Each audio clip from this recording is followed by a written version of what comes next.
move, however.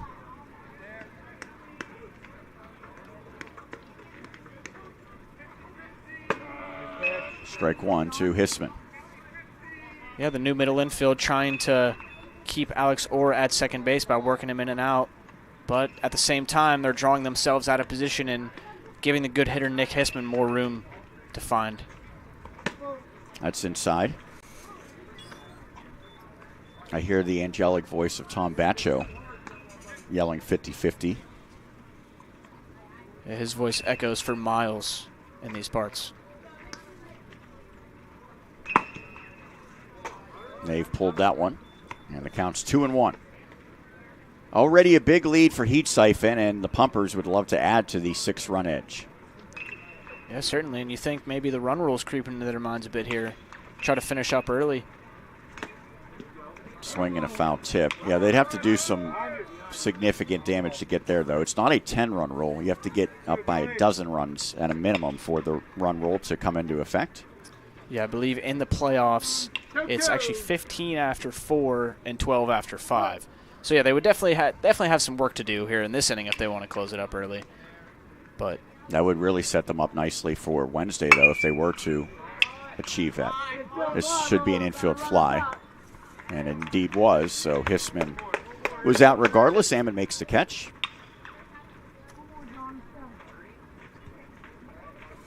And now up to Tanner Humey to keep this inning alive and extend this Heat Siphon lead even more. Hasn't had much success here. Struck out looking and swinging in his previous 2 at-bats.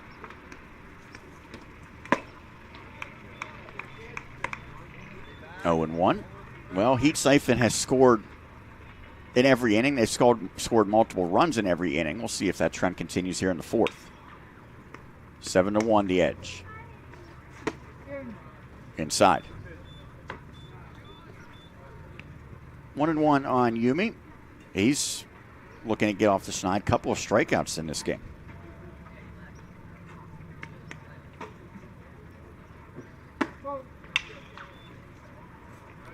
Two and one. Nave seems to be just losing his command a little bit here, showing a little bit of frustration on the mound. Maybe the heat becoming a factor. Seems like the sun's popped out a little bit more here. Some fatigue could be a factor as well. See if you can find the zone here. That is laced to center, and that is well over the head of O'Neill and will likely score 2 runs. Yumi to second. Here comes Scalota, no throw, and it is a 2-run double and another crooked number on the board. It is now 9-1. Yeah, it seemed like Cooper O'Neill just misjudged that ball a little bit. His first step was inwards towards the infield, and that ball was always carrying over his head.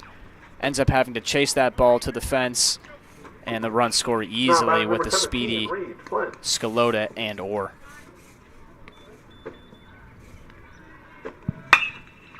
That's hit pretty well to left. Howard was already playing deep, and he makes the catch. What a grab in left field.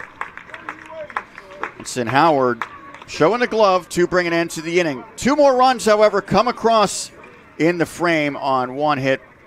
There was 1 error and 1 left on base. We head to the 5th. It is 9-1 Heat Siphon right here on the Westmoreland Sports Network. The Latrobe-Derry Area Teener League was founded in 1968 and features players from 13 to 15 years old. The league has no geographic boundaries, which allows players from many different areas and school districts to participate. For complete standings, team rosters, photos, news, and league sponsors, visit the Latrobe-Derry Teener League online at www.ldatl.com. That's ldatl.com. You can also follow Teener League updates on Facebook. Good luck to the teams, players, coaches, and everyone that makes the Latrobe-Derry Area Teener League one of the top leagues in the state. At Smale Kia, we know that winning takes hard work, dedication, and a commitment to excellence. By sponsoring Shining Stars, we'll select 2 teams each season to help fund their booster programs. Rewarding their hard work, athletic progress, and community service is an investment we're proud to make. Congrats to our previous Shining Star winners, and good luck. Get super low lease payments or thousands off the top when you buy. This week at Smale Kia, Route 30 East Greensburg, or SmaleKia.com. Two more on the board for Heat. Siphon has the Pumpers up 9-1 as we advance to the fifth. Sean and Matt bringing the action here. First game of two tonight at Rose O'Gletty Park. Winner moves on to Wednesday and will play the loser of the next matchup. The team who suffers a loss in this contest will see its season end. If it's the Warbirds, they would finish at 6-18. If it's Heat Siphon, we'd have one, a pretty significant comeback, and two, their final record would be 9-15 if that were to happen. 6, 7, 8, beginning with Cooper O'Neill here for VFW. Swing and a miss. I would imagine the message from Joe Furnell at this point, Matt, is let's chip away and maybe get 2-3 runs here. Even better would be 4. But you're probably not getting back even in one inning. If you start thinking too far ahead of yourself, that could be a detriment as well. That misses up. Yeah, definitely, Sean. The approach just has to be one at-bat at a time. Get yourself on base. Like you said, get a couple runs here, a couple in the next inning. You know, just do what Heat Siphon's done so far. Just get 2-3 runs per inning and try to work yourself back into the game. You know, shore up your team on defense and hopefully just try to crawl back into this game. High in the air, third baseman Blasco can't see it, but the left fielder can, and that's Orr who makes the catch as O'Neill's retired. Yeah, it seemed like Orr had some trouble with it at first, but was able to track it down, take a few steps in, and catch that ball comfortably. Next batter is the shortstop, number 17, Trey Zemchak. First AB for Zemchak.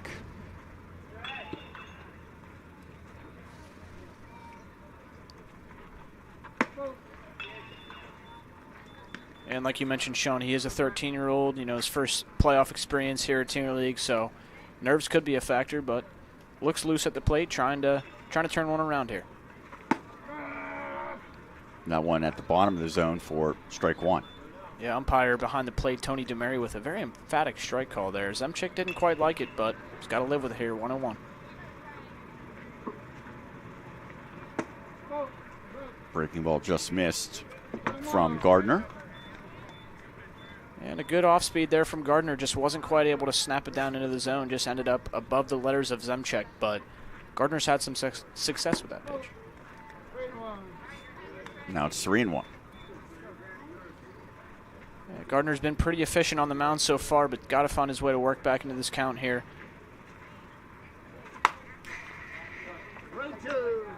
Zemchak fouls it off, and Boss, it's a nice catch on the ricochet, but it's not banana ball, so it does not count.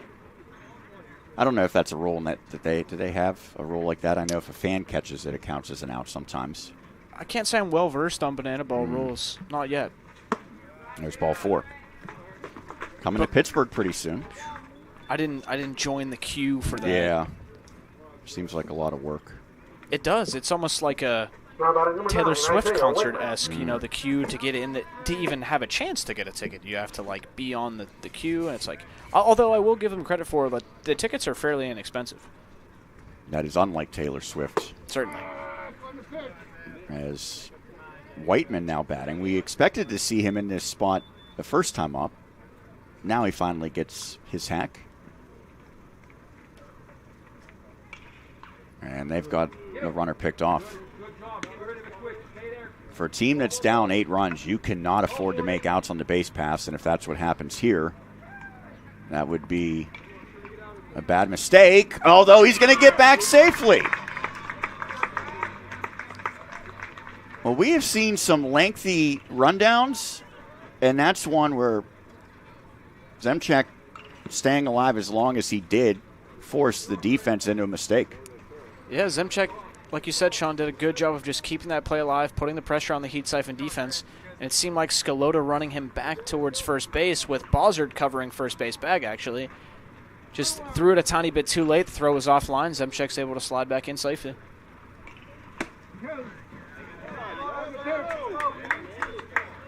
But also, VFW have been completely fooled by Gardner don't see too many lefties, so when you have a lefty with a good move to first base, it can be challenging. That misses. No doubt. That said, you're down 8 runs. You can't even put yourself in harm's way in that regard. Definitely not. Have to be more disciplined there at first base. That one way outside.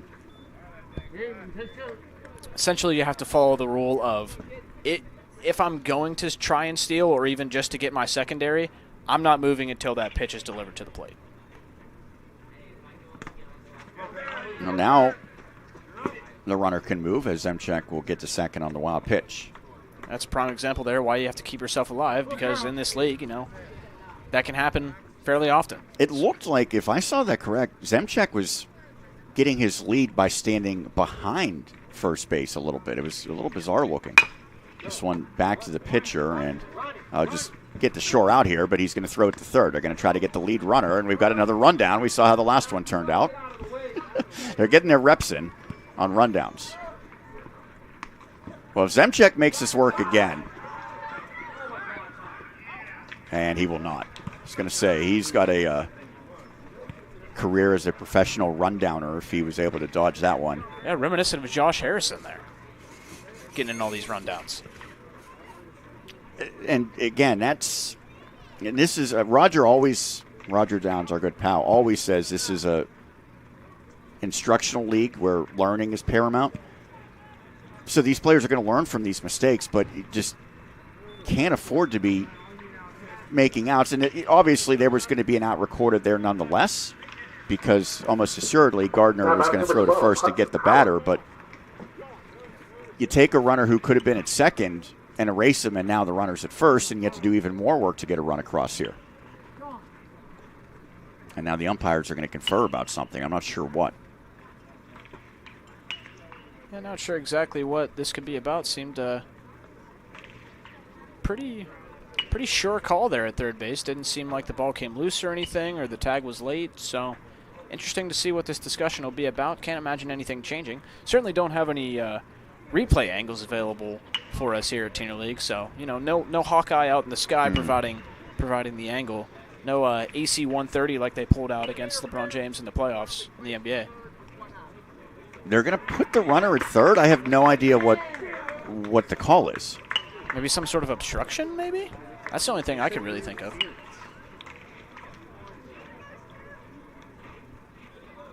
Umpire Tony DeMary and Coach Pat Flynn of Heat Siphon having a discussion there. Didn't last too long, though. We were told interference. He ran into one of the rundown participants on defense. They have to clear the lane. Anybody that he runs into, when you get interference, they cannot impede his play.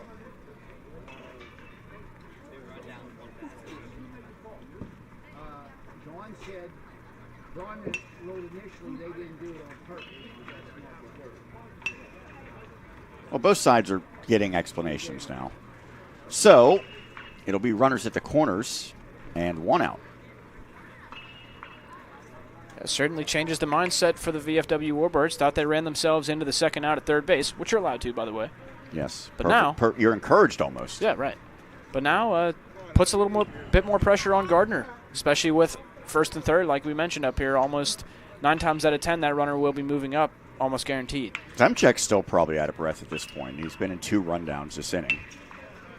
And I would say the rundowns have combined to last about a minute. Certainly. Howard fouls it off. And Waitman not on the move there right away. Just got his normal secondary lead. And I wonder, would Heat Siphon concede the run if they think they can throw him out? I think at this juncture in the game, you would trade a run for an out. But you can never be 100% sure that you're going to get him at second base. Right. But with a left-handed pitcher, that probably limits how big of a lead Whiteman could get. Absolutely, and that could also be contributing to why Whiteman hasn't already taken off, because Gardner's doing a good job of keeping him at bay there. And there we go. Oh, again. And they've got him, and he's out. Actually looked like he maybe snuck that foot in, but the fact that he was caught leaning, he doesn't like the call. And so there is out number 2, and so much is happening on the base paths this inning. Yeah, Sean, we were talking about earlier in this inning, they just have to chip away, and they've been way too aggressive. And a high bouncer. Varchetti has it sneak through, and that brings home a run. Another one where you could just tell the ball was not maybe going to have a true hop, and that time Varchetti, I think, was anticipating it was a bigger hop than it turned out to be. Yeah, Varchetti did a good job at first of charging that ball and trying to limit the hops, but then he let the ball play him a little bit, didn't keep his glove on the ground, pulled his glove up, and just the ball just scooted right through. So Zemchek scores the second run of the game for VFW as the number 10 hitter Nave at the plate.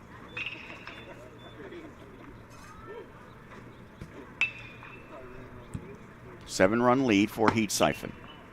That misses outside. But the blunders on the base pass, even though the first two times somehow did not cost them, for the Warbirds right now is really, they have to avoid those. Yeah, definitely. I mean, they're down to their last 7 outs here with 7 runs to come back from. So you're definitely not giving yourself the best chance possible to get back in this game. Foul ball. There's a difference between, being aggressive on the base paths, trying to move up 90 feet here or there, but it's also being reckless, especially when you have a lefty on the mound who's established himself to have a great move to first base, just being far too aggressive with the leads. And that is strike 3. Down goes Nave. However, a run comes across in the frame. There was 1 error and 1 left on base. We head bottom 5. That means it's time for the 5th inning stretch, brought to you by Independence Health System Expert Care here on the Westmoreland Sports Network. It's prime time for prime rib at D'Annunzio's every Friday and Saturday night. Get yourself a 12-ounce queen cut for $26 or a 16-ounce king cut for $29. The prime rib is seasoned, slow roasted, served with au jus and horseradish, vegetables, and a choice of pasta or potato, and comes with super salad too. Remember, D'Annunzio's prime rib special every Friday and Saturday after 4 at all 3 of our restaurant locations. D-Bat Pittsburgh East, the area's premier baseball and softball training academy, is now open in Westmoreland County. Our 20,000 square foot state-of-the-art facility features dual fungo man pitching machines, hit tracks enabled cages, and professional bullpens. With private baseball and softball instruction, we're here to help you dominate the diamond. And don't forget to stop into our pro shop, powered by Rawlings and Easton, for the latest gear. D-Bat Pittsburgh East, now open in export. Visit dbatpiteast.com.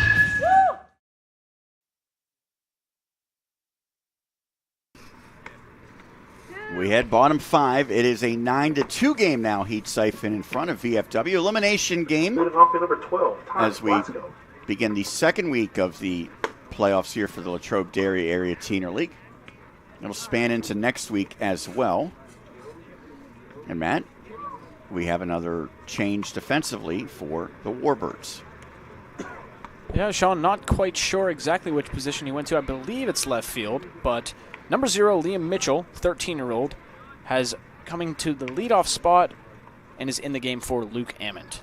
But I believe he's playing left field, Sean. Yeah, it looks like a new left fielder. As Blasco fouls that one off.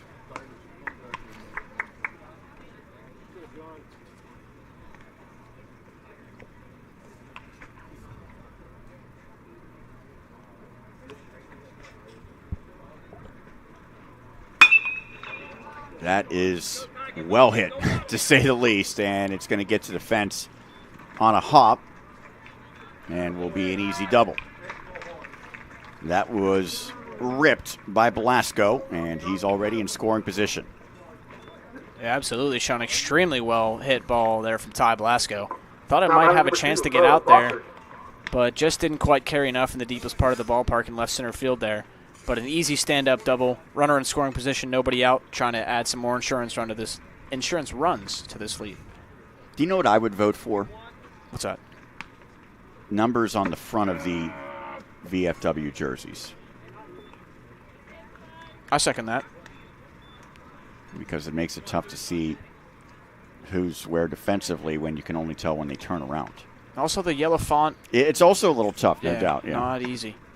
As that one off of the glove of Perillo, and so Blasco scoots up. I do like the uniforms. I love the pinstripes and the blue sleeves, and I don't hate the yellow font. It's just not the easiest to read. Maybe some blue outline on the yellow font would be a little bit better. Concur. Runner at third now. Oh, nice dig by Perillo. Yeah, Perillo's done a good job since being inserted behind the plate. Not taking up a ton of space back there, but he's doing a good job of covering ground. Keeping the ball in front of him. Big swing and a miss. Bossert was off balance there. Yeah, it was definitely out in front of that pitch. Seemed like he saw it early and liked what he saw, but just wasn't able to stay back in the box. Sort of lunged at it a little bit. Now he's got 2 strikes on him. Well, that one was not close. Here's a play at the plate, and he's safe. So Blasco with the head-first slide, which is always a little bit of a scary scenario. Gets that run back. It is now 10-2. Yeah, it was a bit of a late decision to go there from Blasco. Seemed like he had some indecision, but ultimately decided to go and was able to score just in time. Good slide there, like you mentioned. Head first, tiny bit dangerous, but he doesn't care. Just wants to score. That's fouled off. I don't know if we mentioned Hudson Howard is the third baseman now. Okay, yeah. That was the change there.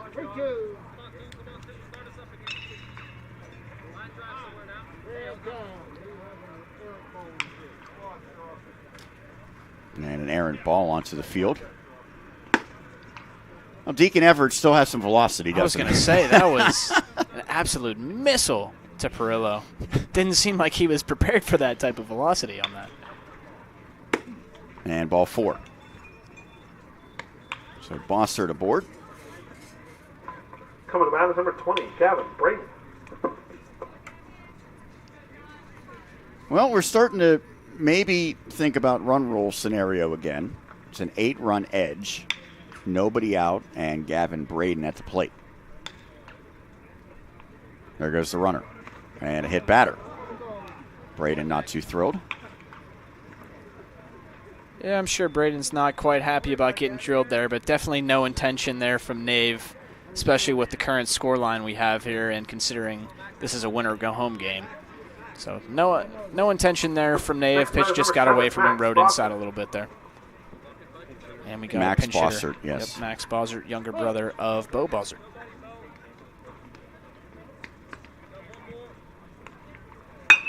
And Max comes through. Deposits that out to left. And so that loads the bases. Yeah, Max wasted absolutely no time at the plate there. Saw a pitch he liked and turned it right around. Zemchuk not quite able to react in time to that hard hit ball. Sneaks through and gives Varchetti a chance with the bases loaded, nobody out.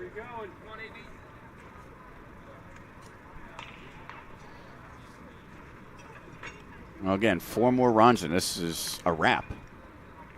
Yeah, and Heat Siphon would love to see that. Well, they say foul ball. I didn't even think that Varchetti got a piece of it. But to the benefit of VFW, he did. Yeah, I don't know that he did either, but not sure Bossert was going to break for the plate on that anyway. Seemed like Perillo corralled it in a short span of time, but yeah, definitely fortunate. And that's a foul ball. Yeah, Varchetti just fouled that ball off of his front foot there. Automatically a foul ball since the player's in foul territory when it hits him.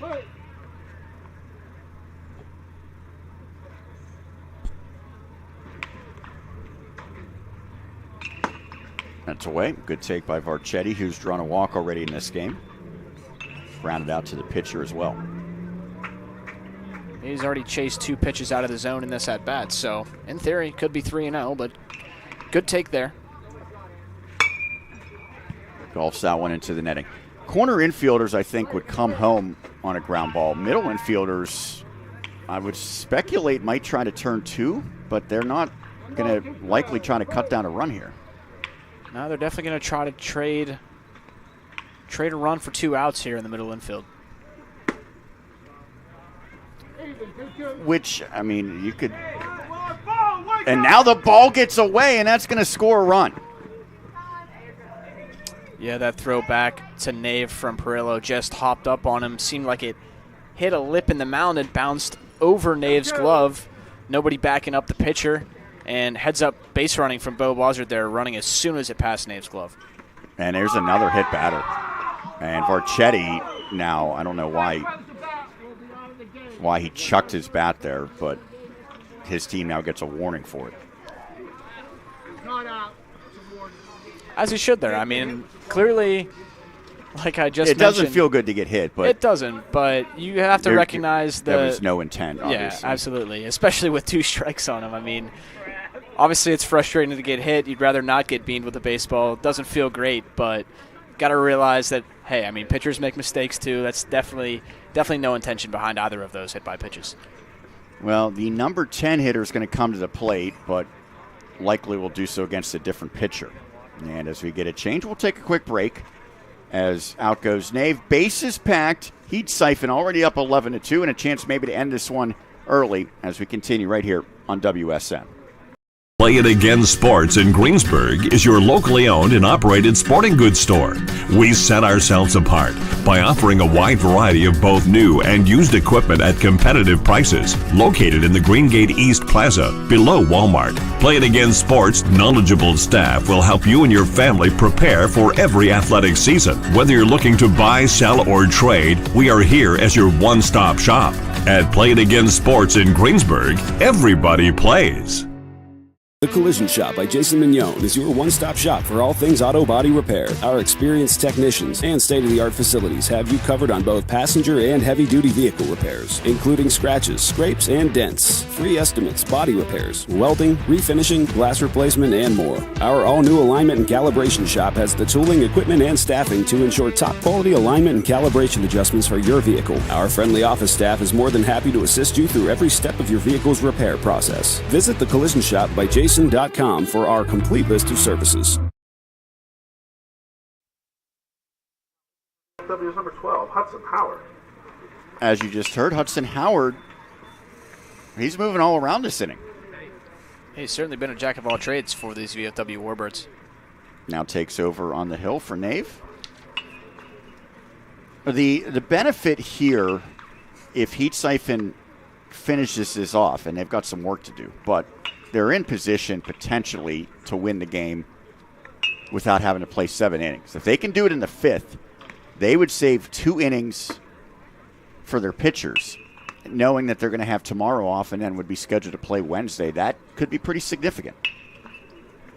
Yeah, I mean, going into a game against either Frontier Club or Naples, both very formidable opponents, you would like to have your entire pitching staff at your arsenal. So if they're able to, keep Gardner at his current pitch count and have Scalota eligible as well, would be absolutely massive for this Heat Siphon coaching staff. Would eliminate some tough decisions they're going to have to make further in this game if they take care of business here. It's 12 after 4, or 12 after 5, 15 after 4 in the playoffs. And as you can hear, PA announcer Alex Stump explaining the run rule to umpire Tony DeMary. He's got a lot of rules to keep track of, so yes. we can excuse him for forgetting just one. Yeah, there's no 10-run rule. There's a 12-run rule. I'll double check real quick. I'm double checking that too. So if they get 14 runs on the board in this inning, the game would be over. Not 14 runs in this inning, but 14 runs for the game. If they achieve that here in this inning, since it's the bottom of the 5th, it would be game over. Correct. VFW, being the away team, has already had 5 changes to the bat. And the throw home, and the out's recorded. Probably was going to be an out regardless, but it seemed as though Braden did not get a very good break there. So the fielder's choice off of the bat of Orr eliminates him. There's actually a pinch hitter we didn't quite catch. That was Bryson Johnston. Well, you caught it. Yeah, just when... Don't lump yourself in with my miscues. Ethan Wiggin. Gotcha. And we've got another one here with From number 16, Ethan Wiggin. Now this is interesting because you are placing one of your best hitters. So you're, not to say that Wigan can't come through, but you're reducing your chances of winning the game this inning here.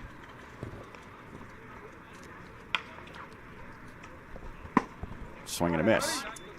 Yeah, absolutely, Sean. I understand, wanting to get your younger guys some experience in high leverage situations like so, but you also want to win this game early. No, that might do the trick to at least put a couple runs on the board. Well, they're going to throw to second, and now that gets away. They would have had a force out there, and so Max Bossert scores. And so that makes it 12-2. And the bases remain loaded for Heat Siphon. Now batting number 5, Nick Hisman.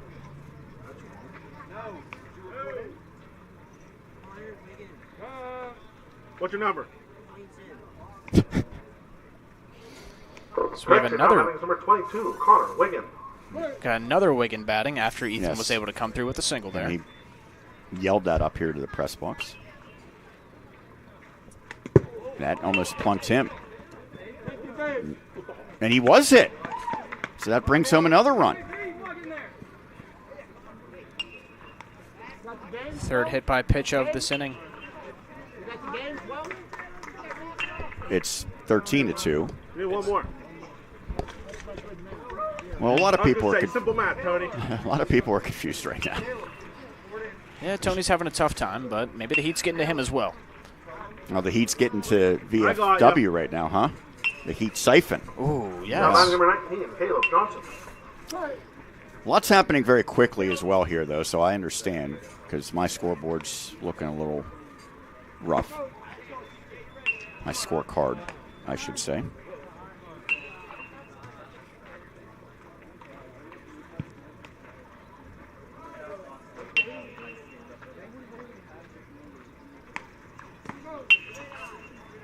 Do we have another pinch hitter here? Yes, we do. Yes. This is Caleb Johnston.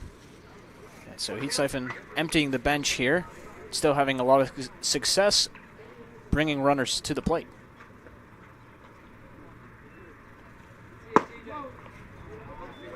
Well, this is big here because they score a run and they're one ball away from doing so. The game's over.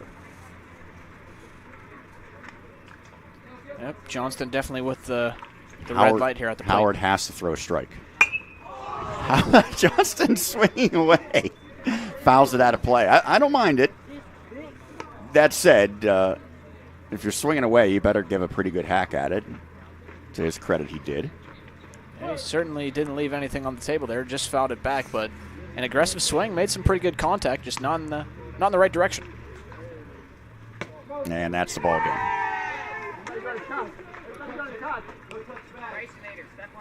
And they're telling everyone to touch the bases, and once they do, this one is a wrap. It is a 14-2 run rule victory in favor of Heat Siphon. The Pumpers are now 10-14. They move on to play Wednesday. They will go against the loser of the game to follow, which is Frontier Club and Naples. And on the other side, the season concludes for the Warbirds with a mark of 6-18. Final thoughts here in this 5-inning 14-2 victory for Heat Siphon.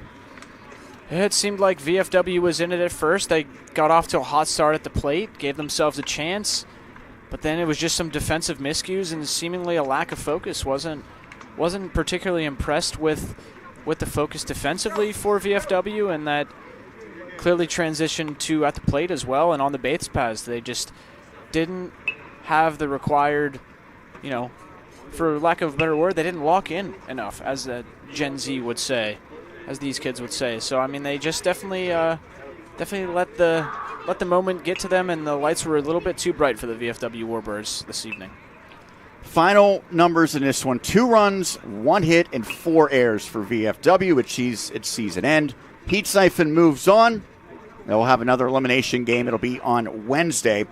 They put up 14 runs on 10 hits and 4 errors. We will step aside. We'll have another one. It is scheduled for 8:30. I don't know if they'll change that to move it up a little bit, but nonetheless, it'll be probably 8 o'clock or later for the second game. That will be the winner's bracket game, number 2 Naples and number 3 Frontier Club. For Matt Palumbo, Sean Meyer signing off. In 5 innings, Heat Siphon, the number 6 seed, moves on with a 14-2 victory over number 7 VFW. Thanks for tuning into our coverage of the Latrobe-Derry Area Teener League playoffs right here on the Westmoreland Sports Network.